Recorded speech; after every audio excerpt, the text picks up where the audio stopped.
স্বাগতম সবাইকে। সম্মানিত ভিউয়ার্স, এই ভিডিওতে আমরা কথা বলবো ইএফটি কারেকশনের জন্য অনলাইনে এমপিও শিট সংশোধনের আবেদন কত তারিখের মধ্যে করতে হবে? পুরো বিষয়টা জানতে অবশ্যই ভিডিওটা শুরু থেকে শেষ পর্যন্ত দেখবেন।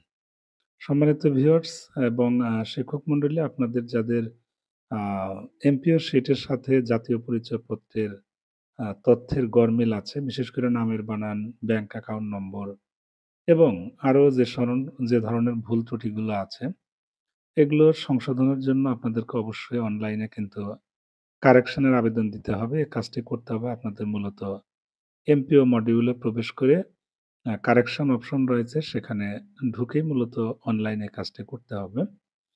তো আপনারা অনেকেই প্রশ্ন করেন যে, "স্যার, প্রতিষ্ঠান কত তারিখের মধ্যে করবে? উপজেলা মাধ্যমিক শিক্ষা অফিসার কত তারিখের মধ্যে আ এমপিও শিট কারেকশন এর কাজগুলো করবে?"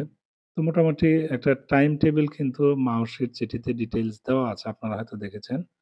তো প্রতিষ্ঠান প্রধান থেকে আবেদন অনলাইনে আবেদনের যে সর্বশেষ তারিখ সেটি হচ্ছে ৬ মার্চ ২০২৫। উপজেলা থেকে অগ্রায়ন করবে ১১ মার্চ। আমি আবার বলছি, প্রতিষ্ঠান থেকে আবেদন করতে হবে ৬-৩-২০২৫ অর্থাৎ ৬ মার্চ ২০২৫ এর মধ্যে। আর প্রতিষ্ঠান থেকে প্রাপ্ত আবেদনগুলো উপজেলা মাধ্যমিক শিক্ষা কর্মকর্তা ১১ মার্চ ২০২৫ খ্রিস্টাব্দ তারিখের মধ্যে নিষ্পত্তি করবে। এছাড়া উপজেলা মাধ্যমিক শিক্ষা অফিসার থেকে প্রাপ্ত কারেকশনের আবেদনগুলো জেলা শিক্ষা অফিসার ১৭ মার্চ ২০২৫ তারিখের মধ্যে নিষ্পত্তি করবে। আমি আবার বলছি, প্রতিষ্ঠানের সর্বশেষ তারিখ ৬-৩-২৫, উপজেলা মাধ্যমিক শিক্ষা অফিসারের সর্বশেষ টাইম ১১-৩-২০২৫, আর জেলা শিক্ষা অফিসার এর টাইম হচ্ছে ১৭-৩-২০২৫ এবং জেলা শিক্ষা অফিসার থেকে প্রাপ্ত আবেদনগুলো আঞ্চলিক পরিচালক অগ্রায়ন করবে ৩০-৩-২০২৫ এবং মাওসী অধিদপ্তর সংশ্লিষ্ট শাখা অর্থাৎ ইএমআই সেল তারা অনুমোদন করবে ৭-৪-২০২৫ অর্থাৎ ৭ এপ্রিল ২০২৫ এর মধ্যে মূলত ফাইলগুলো নিষ্পত্তি হবে। এটা হলো স্কুলের ক্ষেত্রে। কলেজের ক্ষেত্রে মোটামুটি একই। আমাদের শুরু এবং শেষ তারিখটা একই। আপনারা প্রত্যেকেই জানেন যে স্কুল এবং কলেজের ফাইলগুলো অগ্রায়ন করে কিন্তু একেকটা কর্তৃপক্ষ। যেমন স্কুলের ফাইলগুলো আমাদের ১ম এ প্রতিষ্ঠানের ইউজার আইডি পাসওয়ার্ড দিয়ে লগইন করে সে কাজটি সম্পন্ন করে মাধ্যমিক শিক্ষা অফিসে পাঠাতে হয়। সেখান থেকে চলে যায় জেলা শিক্ষা অফিসে। জেলা শিক্ষা অফিস থেকে চলে যায় আঞ্চলিক অফিসে। আঞ্চলিক অফিস থেকে চলে যায় মাওসী অধিদপ্তরে। অর্থাৎ ৫ টি ধাপ কিন্তু পার হয়। আর কলেজের ক্ষেত্রে মাত্র ৩ টি ধাপ পার হয়। প্রতিষ্ঠান থেকে আবেদন করতে হয় এবং এটার এমপিও কারেকশন যেটা, এটার নতুন যে শিডিউল সেটা দেওয়া আছে ৬-৩-২০২৫ অর্থাৎ স্কুল এবং কলেজের আবেদনের সর্বশেষ সময় কিন্তু একই। আ তো কলেজের আবেদনগুলো মূলত সরাসরি চলে যায় আঞ্চলিক পরিচালকের কাছে।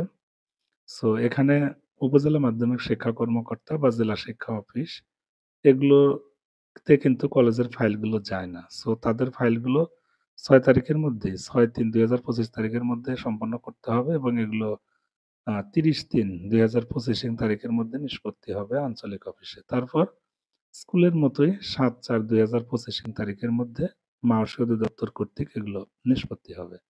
এখানে স্কুল এবং কলেজের ক্ষেত্রে তারতম্য এটাই, স্কুলের ফাইলগুলো মাধ্যমিক এবং জেলা শিক্ষা অফিসারে চলে যায়, কিন্তু কলেজের ফাইলগুলো প্রতিষ্ঠান থেকে সরাসরি চলে যায় হচ্ছে আঞ্চলিক অফিসে।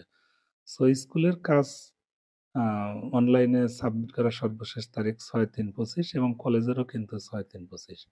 আর স্কুলের ফাইলগুলো নিষ্পত্তির সর্বশেষ তারিখ ৭-৪-২৫ এবং কলেজের ফাইলগুলো নিষ্পত্তির সর্বশেষ তারিখ কিন্তু ৭-৪-২৫ অর্থাৎ ৭ এপ্রিল ২০২৫। সুতরাং আপনারা অবশ্যই এই ব্যাপারে অবগত আছেন যে কারেকশন কিন্তু আপনাদের করতেই হবে।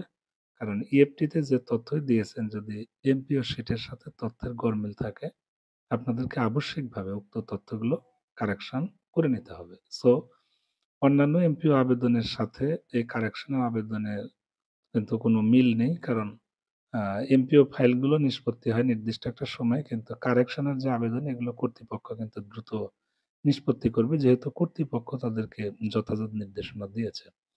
সো ইএফটির জন্য এমপিও কারেকশন আবেদন করতে কোনো প্রবলেম ফেস করলে অবশ্যই কমেন্টস করে জানাবেন। আমি সহযোগিতা করার চেষ্টা করব। ধন্যবাদ সবাইকে। আমরা পরবর্তীতে আরো আপডেট তথ্য নিয়ে আসবো। আমরা এর নেক্সট ভিডিওতে আপনাদের সাথে শেয়ার করব যে এমপিও শিটের বিদ্যমান ভুল তথ্যগুলো সংশোধন করতে কি ডকুমেন্টস লাগে এবং কিভাবে আবেদন করতে হয়, সে বিষয় নিয়ে আমরা নেক্সট ভিডিওতে কথা বলব। সো ভালো থাকেন সবাই।